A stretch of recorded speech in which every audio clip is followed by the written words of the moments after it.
நான் தனுஷா பாலசுப்ரமணியன். 15 ஆண்டுகளா தன் கொள்கைகளும் தன் கோட்பாட்டுகளும் தன் செயல் திட்டங்களையும் மக்கள்கிட்ட கொண்டு போய் சேர்க்கணும்னு தன்னிச்சையா நீங்க செயல்படணும்னு நினைக்கிற எண்ணங்களுக்கு எங்களோட பாராட்டுக்கள். அது ரொம்ப சிறப்பு வாய்ந்ததா இருக்கு. நன்றி. ஆனா அதுல இருந்து நம்ம பார்க்கணும்னா சில டிஸ்அட்வான்டேஜஸ்மே அதுல இருக்கிறதா நான் கருதுறேன். குறிப்பா நீங்க பார்க்கணும்னா மக்கள்கிட்ட நீங்க கொண்டு போய் சேர்க்கணும்னு நினைக்கிற கோட்பாடுகளும் கொள்கைகளும் செயல் திட்டங்களும் மக்களை அடையறதுக்கான காலதாமதம் இதனால ஏற்படலையா? நல்ல நோக்கத்தோட மட்டும் சில கட்சிகள் இருக்கு. அப்படிப்பட்ட சில கட்சிகளை தேர்ந்தெடுத்து அதனோடு நீங்கள் கூட்டணி வைக்கும் போது உங்களுக்கும் உங்களோட கோட்பாடுகளுக்கும் மக்களுக்கான ஆட்சிகளுக்குமான இடைவெளி குறைவதா நீங்க நினைக்கலையா? இல்ல, தங்கச்சியுடைய கேள்வியை நான் ஏற்கிறேன். நான் சொல்றேன், அப்படி இருக்கிற ஒரு கட்சியை சொல்லுங்க, நான் சேர்த்துக்கிறேன். நான் போய் சேர்ந்துக்கிறேன்.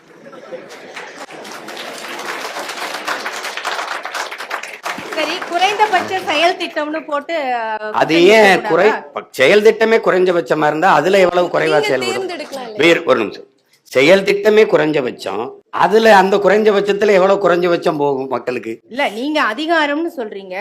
இலை மலர்ந்தால் ஈழம் மலரும். ஆமா, இலை மலர்ந்தால் ஈழம் மலரும்னா அந்த அம்மா திருநெல்வேலியில பேசுறாங்க, நான் தேனியில பேசுறேன். அந்த அம்மா பேசும்போது என்ன சொல்றாங்கன்னா, அந்த மக்களுக்கு ஈழம் தவிர வேற என்ன தீர்வுன்னு கேக்குறாங்க. நல்லா கவனிச்சுக்கிட்டீங்களா? அப்ப என் இனத்தை கொன்னு குவிச்சுக்கிட்டு இருக்கு காங்கிரஸ், கூட நின்னுகிட்டு இருக்கு திமுக. அப்ப இதை வீழ்த்தணும் போது அந்த அம்மா சொல்லுது, ஒருத்தன் கேட்கிறான், நீ எப்படி ஈழத்தை இங்கிருந்து அடைவாயின்னு.